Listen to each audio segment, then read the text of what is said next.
Go.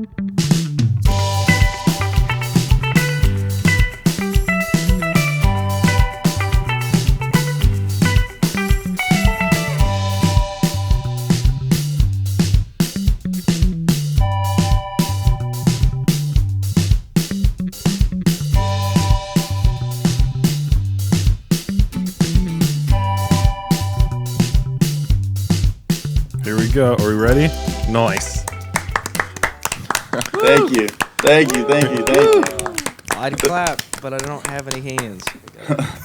I put my microphone between my legs. There you go. All right. Welcome to Hear It from the Bear with Spirit of the Bear. Strong starts are what we're good at. Today we have 2 out of 5. Yes. 5 members of Clubhouse joining us today. How's everybody doing today? Welcome to the program. Thank you. Thanks for having us. Yeah, we're doing well. Thanks. Can we get full pronunciations of everybody's names and the name of the street you live on, just so I can make sure? So we can line up the audio? Exactly. Yes, so we can line it up. I can't tell if Ari's just stone faced or he's just freezing. I think he just keeps freezing. Oh, he might be super frozen. Oh, there he is. He's moving. He's back. Oh, no, he's frozen. Okay. Either that or he's a robot. And very deep. I think I'm back. Sorry, guys. Speaking of Westworld, my internet is. My name is Forrest. And my internet connection. So we've played with Clubhouse. Let me just on a few occasions, but not while you were in the band. Yes. Yeah. So do you want to? So I joined around, I guess, like January of 2019, around that time, but I've known the band for a while. I was buddies with Michael Berthold in school and when we went to Ohio State, and so I knew, Michael and I would play together, and he was always telling me about Clubhouse, and anyway, a couple years after school, it was just kind of the timing was right for me to kind of join, because I've done production for a while, and they, the guys were interested in producing themselves, and they had already started producing themselves, and they just wanted another kind of another taste, because I was a little bit different production. I've done a lot of electronic and hip hop type stuff, and so I was just kind of a different angle, and I play keys, so I could play live too, and so it kind of fit, and we played a couple shows before everything shut down, but yeah, it's been really fun. It's been wild.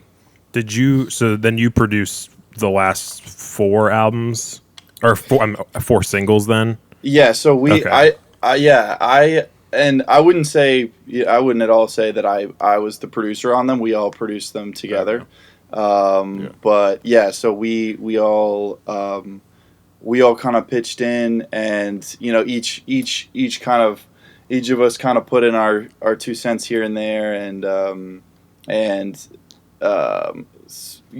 of course, just like any other project, some more than others on different projects, but you'll have one that's really strong with one member and one that's other, but it really all evens out for the most part. Yeah. Sweet. That was one of my first questions, was just that Clubhouse is typically, like, I would say, like when we played with you guys live, I guess you weren't in the band yet, but when we played with Clubhouse live a couple years back, when you do live shows, obviously there is a band. You've got drums, you've got a guitar, you've got a keys, and you have a band set up. But I would say, right, from listening to the songs, it doesn't seem like you guys operate as like a band in the typical fashion where you're like, let's get into a studio and everyone play your instrument. It seems more like you are all just, like you said, you were all collaborating on the production Yep. How does? Yeah. I guess let's go into like specific songs, like the latest single "Weekend" that just came out. How did that one kind of come about? Which is a And banger, by the way. Thank you. I listened to Appreciate it. Thank you. That one was interesting. I think it started off with Forrest laying down the main keys progression, or at least the first idea of it, first rendition, and the basis of the drum groove.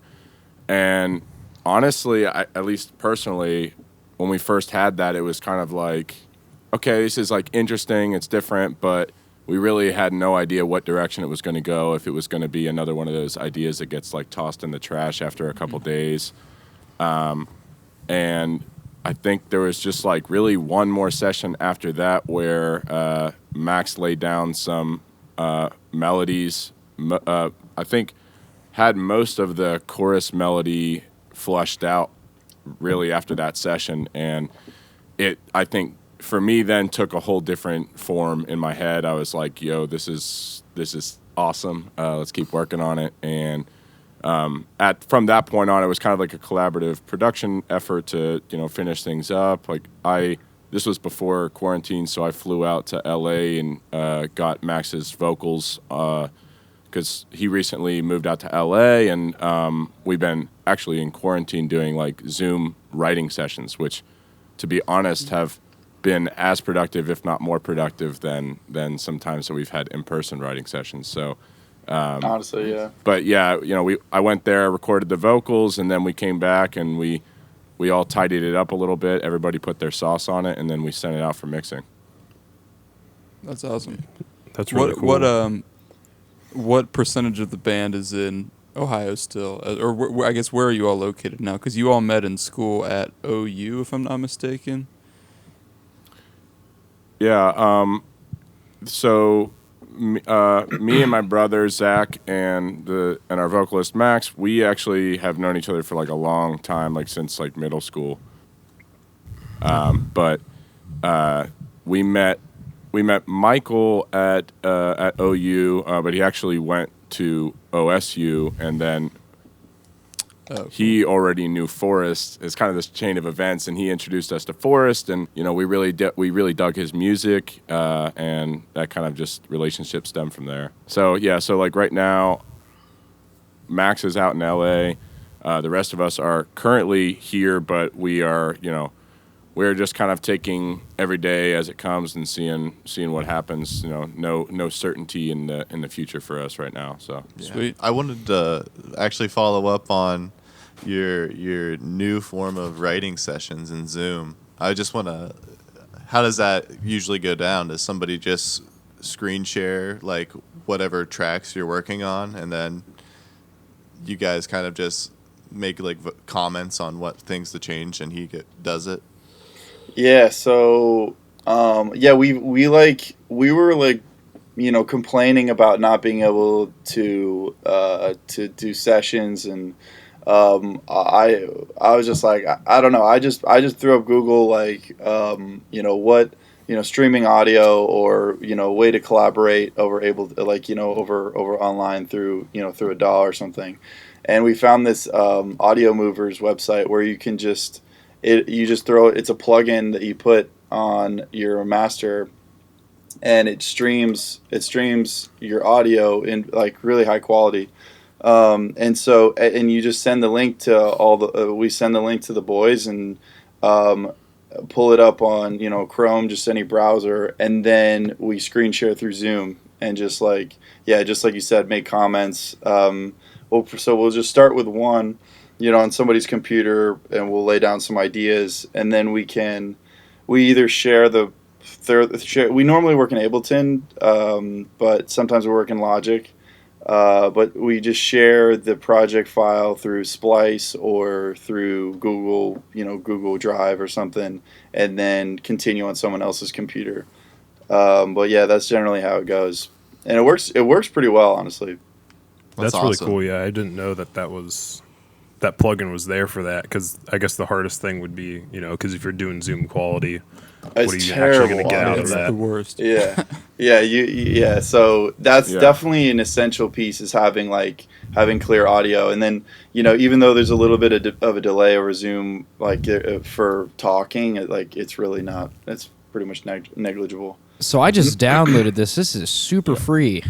Yeah, it's free. Yeah. It's fantastic. free. It's free for a week, and then it's pretty cheap if you wanted to continue, and especially as a band, you only have to pay it once, and it's because worth your the- guys it's aren't going worth to be the using money. it multiple Yeah. times at once. You guys are going to be doing the session all at once. So This Yeah. podcast is sponsored by AudioMovers.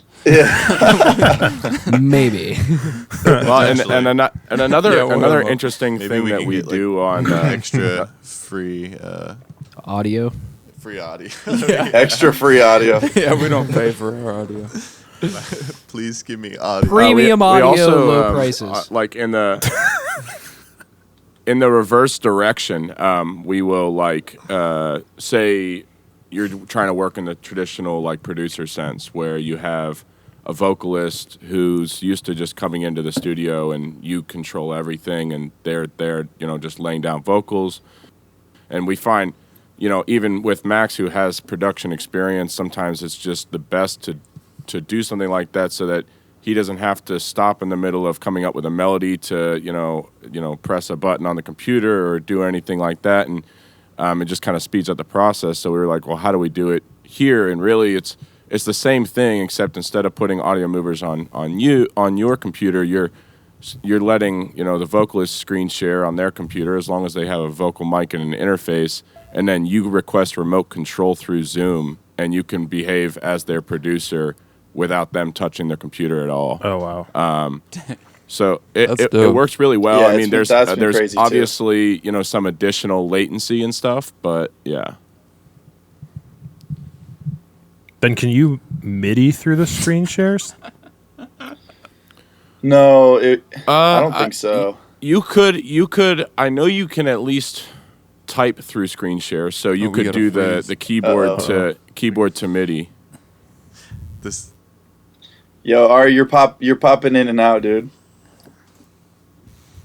This is just making me laugh because we've now spent a solid 3 minutes just plugging AudioMovers. How's this? Is it better now? We're just thinking about it for ourselves. I think so. Yeah, you're a little bit better. Okay. Yeah, so I was saying, as far as MIDI goes, I know at least I can type on somebody else's computer. So at the very least, I could do the keyboard to MIDI, Okay. keyboard on your keyboard kind of thing. But I don't know about using an actual MIDI controller. Gotcha. The Logic keyboard on your keyboard type thing has spawned some great sessions. Back in the day, me and Dan would just sit in his basement and just that's how we would have started every song. Command K. Oh, yeah. Yeah, that's Command K. that's my go-to airport keyboard. Yeah. Or just sitting yeah. Yeah, one time we went on a run with Captain Kidd, and I brought along a little tiny MIDI keyboard, and I don't think I used it once, but I used keyboard typing the whole trip. Yeah. Yeah, people probably think you're just a really fast typer, but you're just Yeah. ripping a solo. Yeah.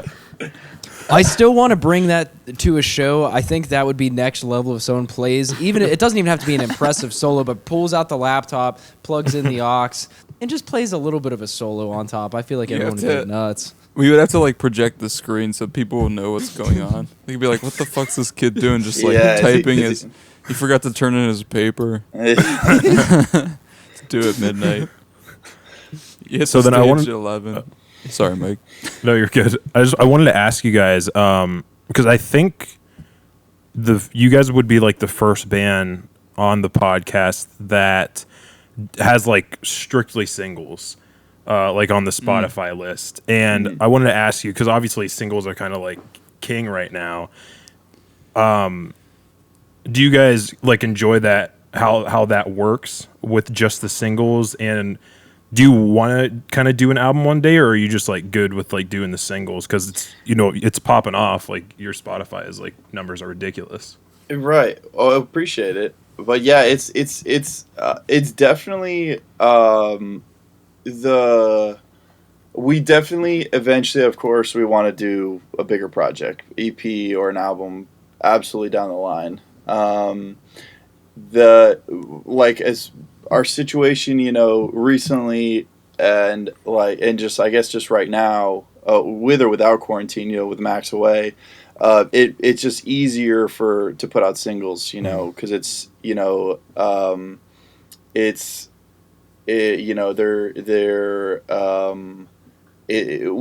really have the time to dedicate to make a whole project at the moment, but yeah, absolutely we want to down the line. Yeah, it's just and it's not necessarily whether we like it or we don't. It's not. It's been more out of just necessity, really. Yeah. You guys do it the smart way. Yeah. I think we're just like we get together and then we just get excited and we write a whole album in a couple months and then we're like, well, I guess we got to space it out or something. Yeah, I mean, I think there's part of it that's necessity. I also think as a young band that is still building their audience that we want to get. We don't have a whole lot of money, right? So like we want to get as much movement off of a release as we possibly can, and Sure. if we put money into say 10 songs on an album, maybe only 2 or 3 of those get a lot of movement, and then obviously as an artist you don't want to say this, but as a business person it's like, oh, we just put all that money in the trash basically. Yeah. And it's not trash, but it's definitely frustrating when you invest that kind of money and you don't see any kind of return on it or any kind of real benefit in terms of streaming or Absolutely, yeah. or For sure. That is PR. the plight of the indie band. I think that the biggest return from that, I guess, for us has always been because we just do albums or EPs, whatever. We'll just put out a chunk of songs at a time. And I think I've experienced the same kind of thing where it's like, oh my God, I spent, hours. And because we produce everything ourselves, so it saves money for sure. In between, like, all of us, we have 3 people who have, like, gone to school for music production and whatnot. So we can do it, but it's just like, sometimes it's like, oh man, we put like, a good 30 hours into one song and that's like the one that no one cares about. But I think the return is that when you get to play live for the people that do care, they love it. That's the fun part. But in this time, live shows are not even projected to come back this year. So it's kind of like, the only smart thing to do is to put out singles. And I think that I had another question that this would segue into, and it's like you guys put out the latest single Weekend within the quarantine time, and it seems like you guys have been doing really well on it. Do you find that you get more movement, like you said, out of just internet press mostly, or do you think shows are a big part of what you guys do, and how is the not playing affected that, especially since it appears that you guys have been doing really well with the new single, but sometimes that's hard to gauge when you can't go out and play it for people, Oh yeah. I mean, I would say strictly in terms of income, it's definitely made a difference. You guys know, like, especially as young artists, like, we're not making any money really off streaming. You make all your money playing or selling merch at shows. Really, that's the money. Right. So we're all working day jobs right now, and kind of never touching any money that comes into the band account is just kind of feeding itself.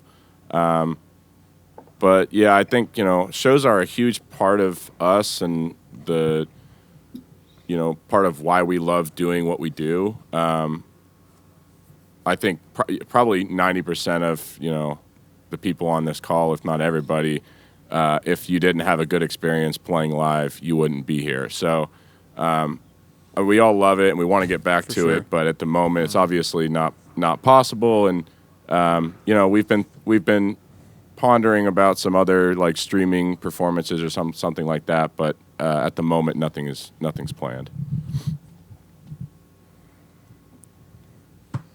Sweet. Yeah, we've been trying to plan some kind of like live stream show coming up with like an actual venue, so we can actually feel like we're playing a show, and that'll coincide with a upcoming single release that we're planning. But Nice. for now it's kind of we're just like planning, I guess, is the best you can do. Yeah. You know? Scheming. Scheming. Yeah. Just scheming. Well, I kind of just want to ask, well, going off a little bit what we just talked about, how have you guys been doing during this time of pandemic and not being able to see each other or play shows? It's been good. Honestly, I mean, as good as it can be, really. I know for myself, all my family is healthy, and I've thankfully stayed healthy, and I've had a lot more time to work on music, and so it's been really, I haven't. I haven't been affected too much by it, which is I'm grateful. Yeah, I think there's definitely Yeah. there was How about you, I think in the beginning it was fun. In the beginning it was fun, and then a couple weeks in I was like, man, I'm getting really tired of this. I kind of got like a little bit of like depression going on. And I think especially because the weather's starting to get better, and we're just getting in the groove of creating music, because for the first few weeks in quarantine we were kind of stuck twiddling our thumbs. We didn't really know how to do it.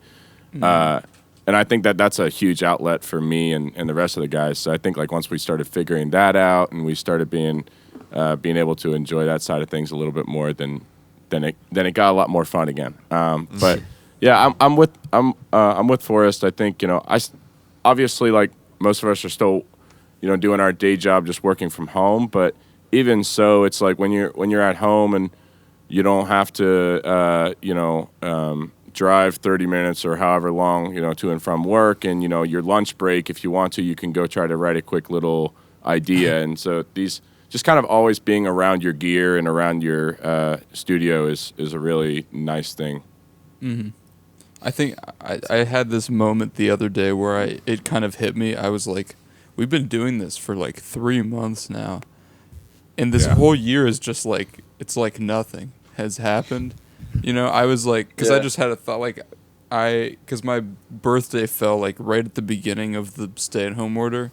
And then I was like, I'm like older, but I don't feel like I've moved or done a single thing. Like, I feel so weird about it.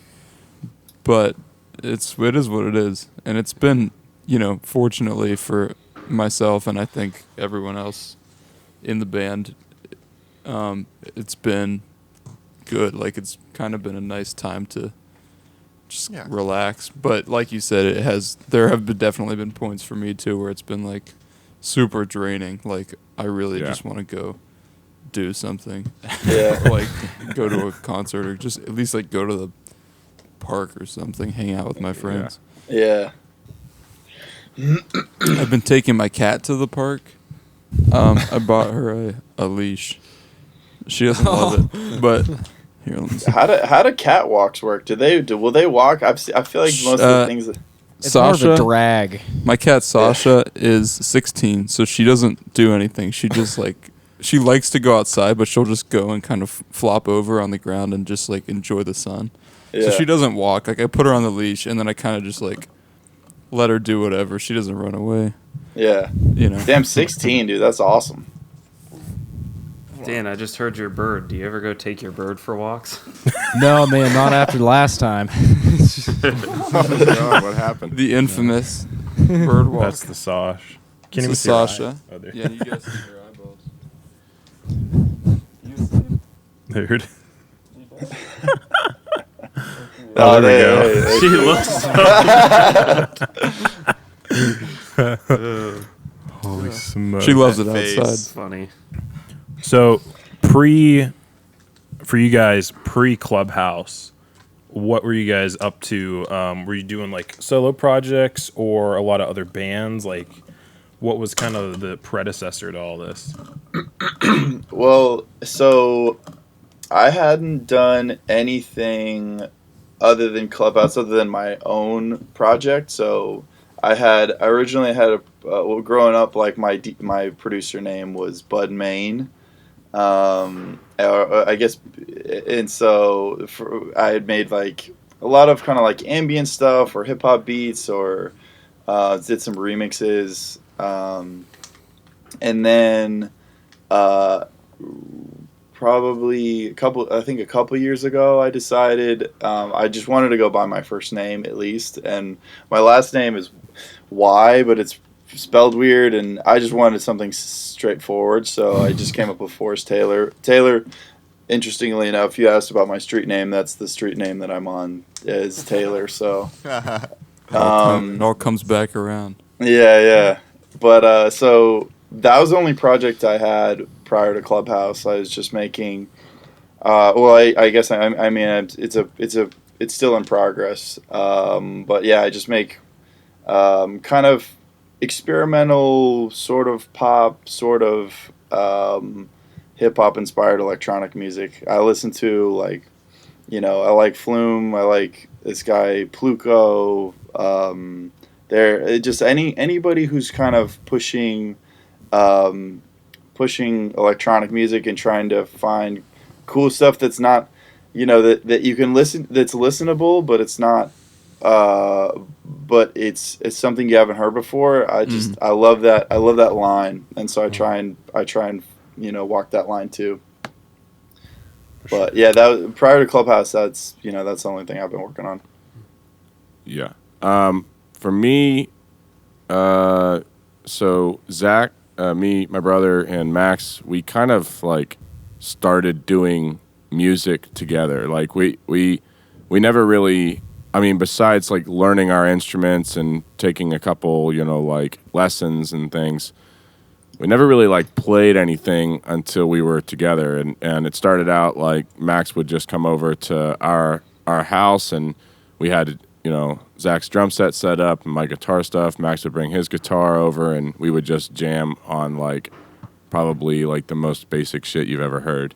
And then it turned from that to, doing the classic high school cover band, like talent show type shit.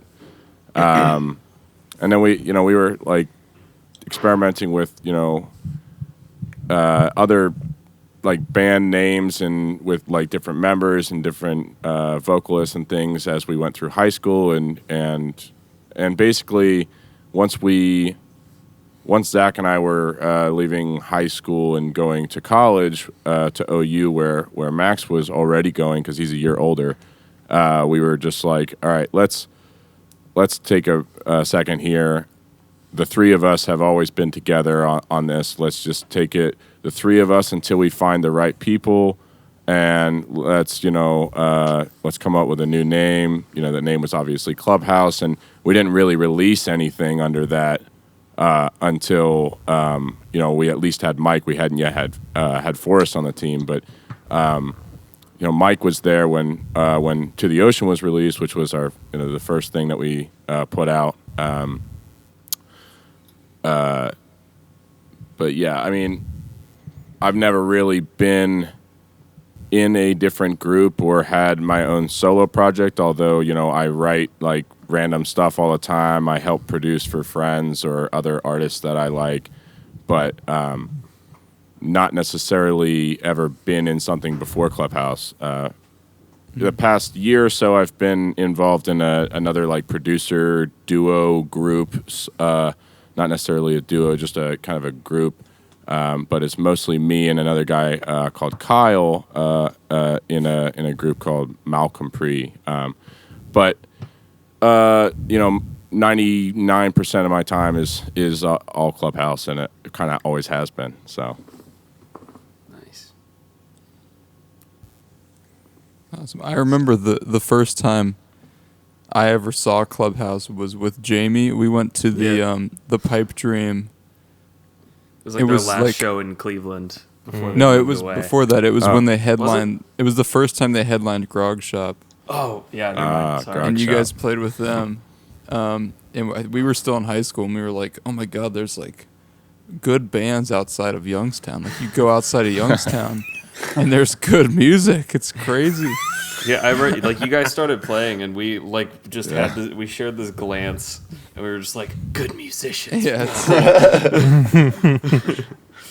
Oh, that was cool. We were like, we gotta link up with these guys ASAP. And then from there, it was like, I don't know, another 2 years or something. But then our manager Brian texted me one day and was like, hey, Clubhouse wants you to play their Grog Shop show. And I was like, cool, I remember them from the last Grog Shop show. And what a show that was. That was When's great. When's the last And time then we played together?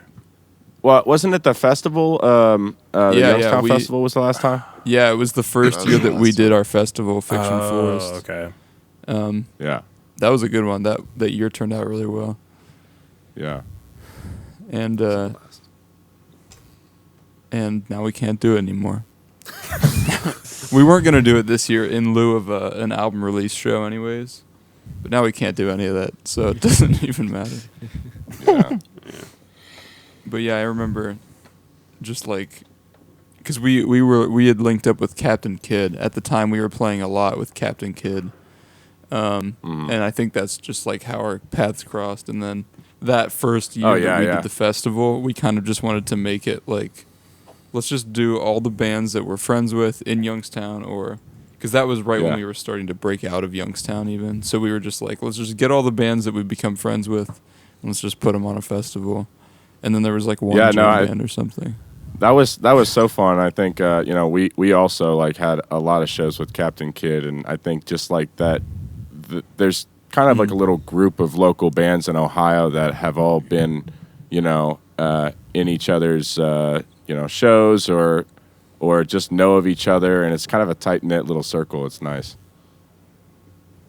For sure. It is. Yeah, that was a really fun time for us too. And then lately we've gotten, I don't know if you guys know the guys from Harbor in Cincinnati, but that's like, yeah. We've linked up with them in the last year and have become really close with them. And then, so yeah, I agree with that. We played a bit with 90s Kids in Columbus. So it's just kind of that community of bands. It seems like it just like circles around. And It is amazing. Yeah. Ohio has this like, and I mean maybe no, I'd say Ohio has this like specifically really tight musicians, really tight bands, and I feel like we have like an absurd not saturation because it's not too many. I don't think Youngstown has or Ohio has too many good bands, but it's amazing to hear like there's stuff coming out of LA and there's stuff coming out of New York and there's stuff coming out of like all these crazy places, and Ohio has a lot of really good quality modern sensibility music coming out that's like reaching a shit ton of people.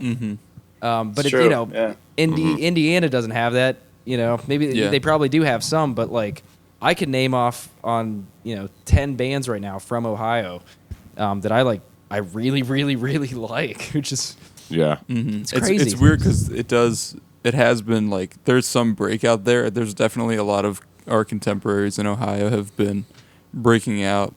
But like, there's also just a very nice, self-contained kind of scene, like between, the bands we've been playing with. Oh damn! Was that your dog? I'll be back. I was gonna say the bands that we've been playing with, that we had already talked about, like have all, in Ohio, it's like everyone who's in the scene knows these few bands. It's like Harbor. Yeah. You go to any city in Ohio, like they're gonna have. It's gonna be, some people are gonna know them, and all the people in all the bands like know about each other, even if like we hadn't, we hadn't played with Harbor until 2019, but we knew about them before that, just because there's that scene. And same with you guys. Like we saw you guys with Pipe Dream, and we're gonna be talking to Jack later about that. But it's just like word gets around. And it's really cool. Oh, yeah, absolutely. It's not just like one city. It's like Ohio has this indie pop, indie rock thing that's really special, I think. I think it's definitely has to do with a lot of like location. Because like, let's say if like you're a band in Columbus, Cincinnati and Cleveland are 2 hours away. Mm-hmm. So like Yeah. if you're in that area, you can get across the state in, less than an afternoon for the most part. So I think Yeah. that definitely has to have a lot to do with it. Because if you're in like, I don't know, like Georgia or something, and you're in Atlanta, you Yep. can't get to South Georgia as quickly as you can for us to just go, to Lake Erie or then go down to Cincinnati. And even Yeah. like getting to Chicago, is like 5 Mhm. hours, or like, But yeah, also an attainable reach for Nashville's- cities outside of the state. Yeah. Yep. very good stuff. We're starting to, let's see, we've probably got like 15 minutes left on the hour. We How usually. often? Oh, good. Sorry. Oh no, you go. You have a real question. I was gonna How start often bullshitting. do you guys play out of state? Is it frequently, or do you guys just kind of hit your main points for the most part? I mean, it has varied quite a lot. So, I guess to answer this question, I kind of have to go back a little bit. So, I can't remember if it was 2016 or 2017. We were doing a little Midwest East Coast tour. We went out to Delaware and got a spot to go play at Firefly Music Festival, and that was kind of like we were really ramping up in terms of our live shows and the audiences we were reaching, and shortly after that, and we were writing more music, and shortly after that, Max got his diagnosis for bone cancer, and that kind of put a halt on everything. So obviously, like he was in intensive treatment and surgery and rehab for a while. Pretty much all of the band was there 24/7, like just in the hotel room, hospital room, and after all of that, we sort of started to reboot. We put out Lucky Soul and the songs that came after that, and we started playing shows again. This time with Forrest, and we were playing. I think the last few shows were more local. They were like in Ohio, but they were one of the last ones, if not the last one we played was Wonderbust. It's a new festival in Columbus that. Oh yeah. Oh, okay. Was really like well put together with a lot of big names, and then coronavirus hit. So we've kind of had some obstacles thrown at us, and building up momentum, and then getting stopped again in our tracks in terms of live shows. But our goal right now is to just keep the momentum going on streaming platforms and build our online presence a little bit. And hopefully, by the time we get out of this mess, we've built a bigger fan base, and we can go play shows for more people. Awesome. Nice. Yeah. Yeah, the world is not kind at all. That's all I have to say about that. Yeah. Yeah. Everything's hard. I will say, like the time that we weren't able to play shows, and we were able to dedicate to kind of honing our craft. Like Max was in the hospital like a lot, but there were times when he was able to go home once a certain round of treatment was up. He was able to go home, and I mean that kid is a powerhouse. Like he would come home from chemotherapy, and we would just go to the studio and start writing. Writing. And I think even just looking at our catalog, you can tell we've evolved since basically. Lucky Soul and Beyond is all after all of that happened and during all of that happening, and we started producing all of our own stuff basically at that point. So it changed a lot for us, but obviously it was a terrible thing, and it was really scary, and but there was a lot of things that we benefited from out of that situation and grew from. Yeah, you guys seem like you've really. I mean, that's a very hard experience for like anybody to go through, but you guys really seem like you've taken that situation that you were put into and kind of adapted it to like your band's music and what you've been putting out afterwards.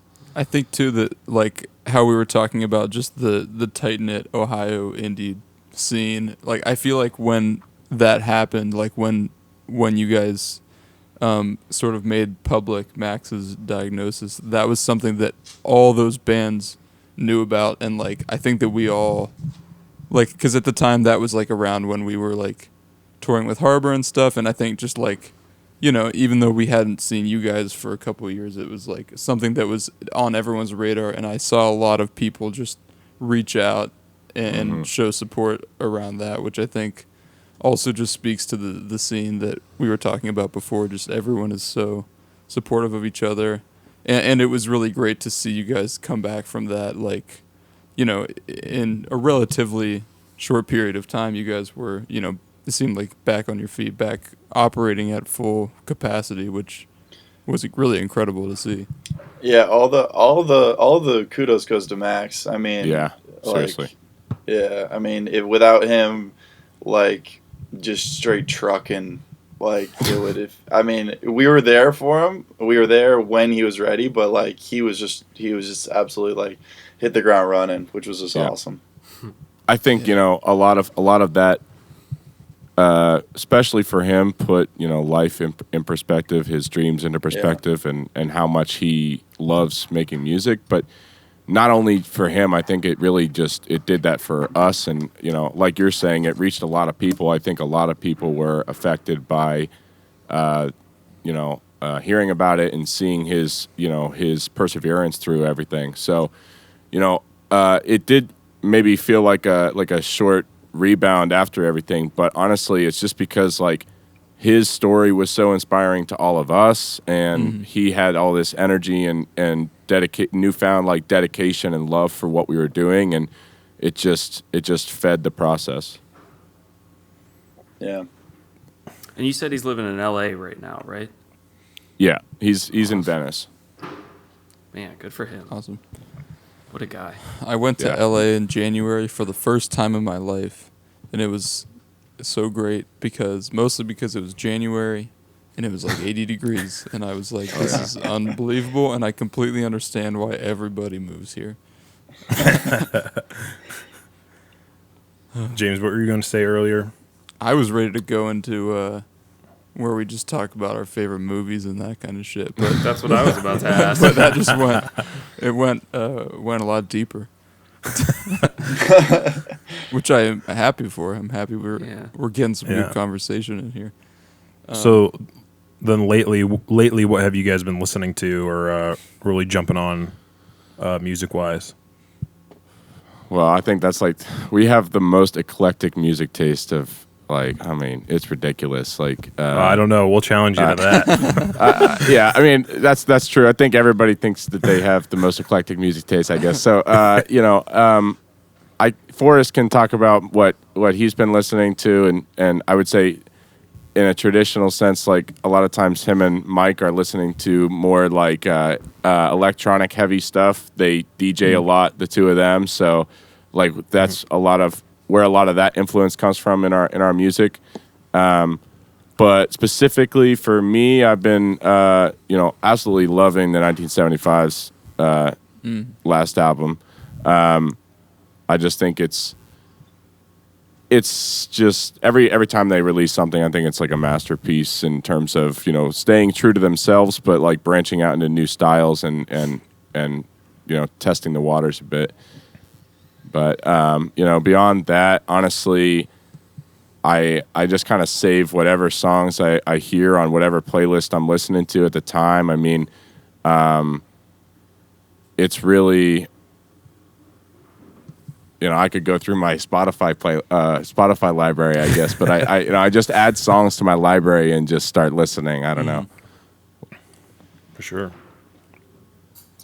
Yeah, it's so tough to say because I mean you have all your favorites, right? You have your favorites, and you're essentially just waiting for your favorites to release to come music. back. Yeah, yeah. I feel the same. Yeah, and in between those times, you're looking for new music, right? And so, a lot of times like I find a lot of new music, and sadly enough, I don't even know the fucking name of the song or the artist or That's anything. the problem. And Yeah. I hate that, and I'm always trying to get better at that. But that a lot of the times that's the truth. Like I have a whole playlist of songs that I absolutely love, and I really don't know much about the artist.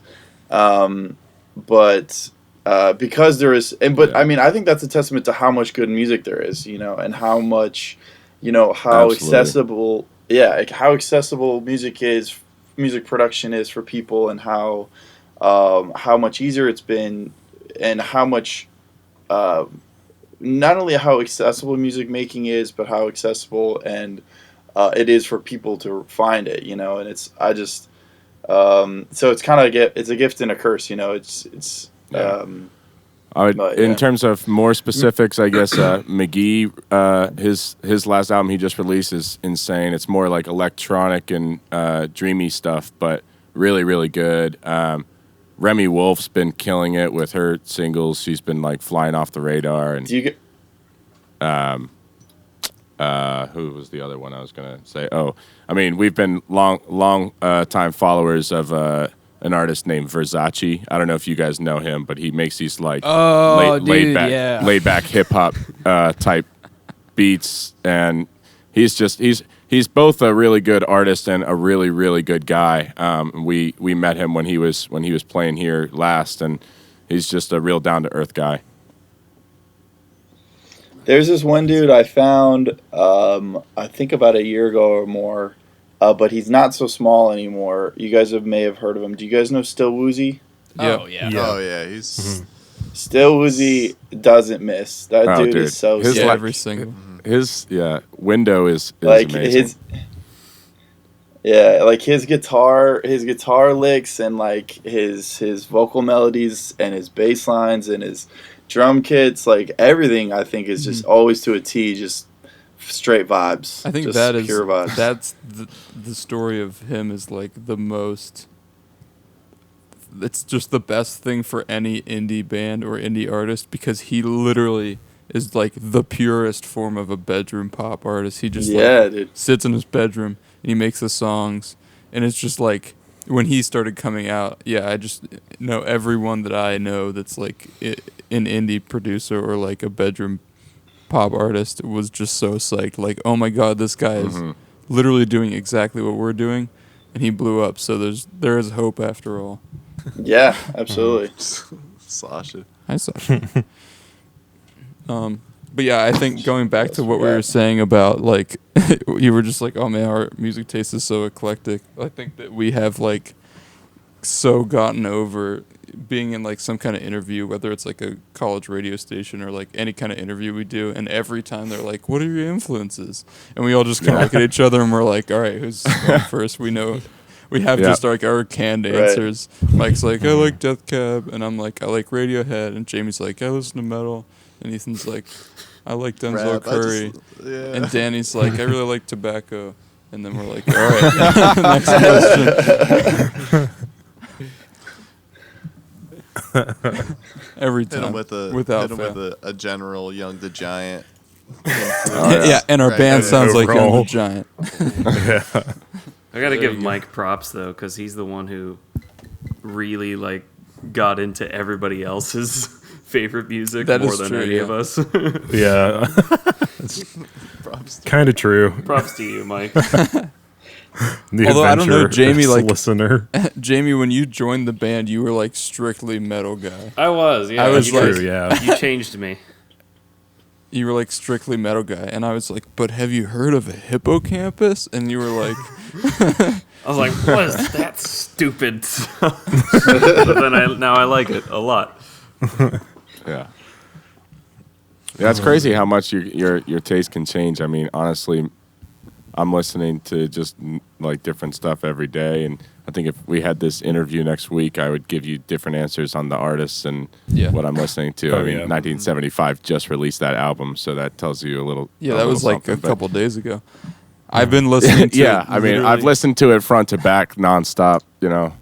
I've been the same on the new Moses Sumney album. I've been listening to it's so good. literally that only for like, well, because he put out the first part in February, so for like a month, that was all I listened to was part 1, and then part 2 came out, and I got the vinyl in the mail finally, and that's it. I just put on the Moses Sumney album like once or twice a day. Hell yeah. Nice. Yeah. It looks like we're rounding out an hour. So Dan, you want to give the old wrap-up speech? All right, so we need a song to play at the very end of this. And then we also will clap out the same way, very similar to how we clapped in. Yeah. Yeah. You guys just give like a plug, give your plug, give the introduction to whatever song you want us to play, and then we'll do a good old-fashioned Your song clap. specifically because of copyright problems. Yeah, we can't play the 1975. Well, I would think that it'll probably be Weekend. I don't know about you, Forrest. Yeah. Gotta be Weekend. Of course. Yeah. Dope. For sure. Thank you guys for being on. Yeah. Yeah, thank you, Clubhouse. Yeah, hey, thanks for having Thank us. you, Ari and Thanks for Forrest. having been us. great. Check out Yeah, Weekend. it was a pleasure. It was a pleasure meeting you guys. You too. You too. Yeah, you Forrest. too. It feels like old friends. We just met. All right. Clap And it. we clap. Woo! We did it. We finished it. Thank you. This was good. I know you always say that you're alright, but then you wanna talk on the low.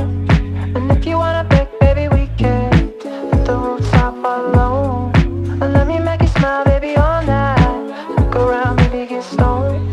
You know that we can do it every weekend, but you just wanna talk on the low. In your father's red 964, right on the window while it's fogging up. Lying the silence sink inside my soul. Like any other day we tend to go. I think you notice I talk too much. When you got it, I'm waking up. Like a stupid dad, like I lost my mind. Need you all the time, sweet paradise. I know you always say that you're alright, but then you wanna talk on the low. And if you wanna break, baby, we can hit the rooftop alone. And let me make you smile, baby, all night. Fuck around, maybe get stoned. You know that we can do it every weekend. You just wanna talk on the low, on the low.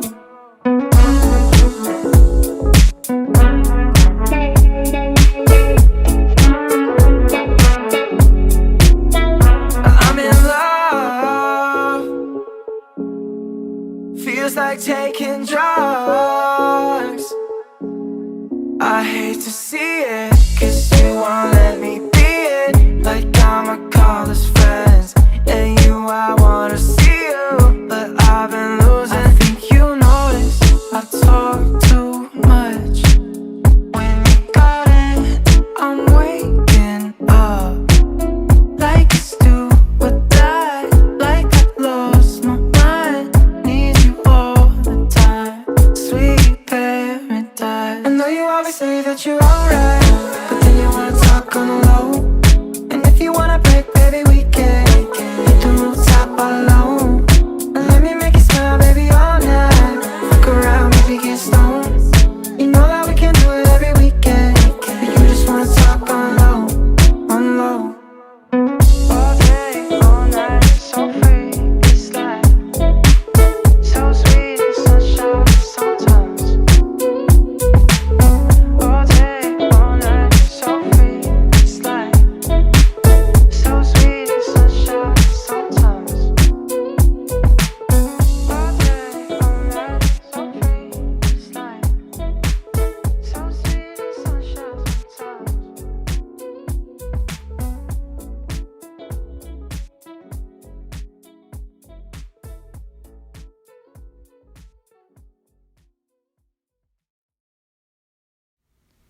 Thank you so much for listening to this week's episode of our new podcast, Hear It From the Bear. We'll be back next week, and in the meantime, you can find all of our music, videos, information, whatever you may need, on our website, spiritofthebearband.com.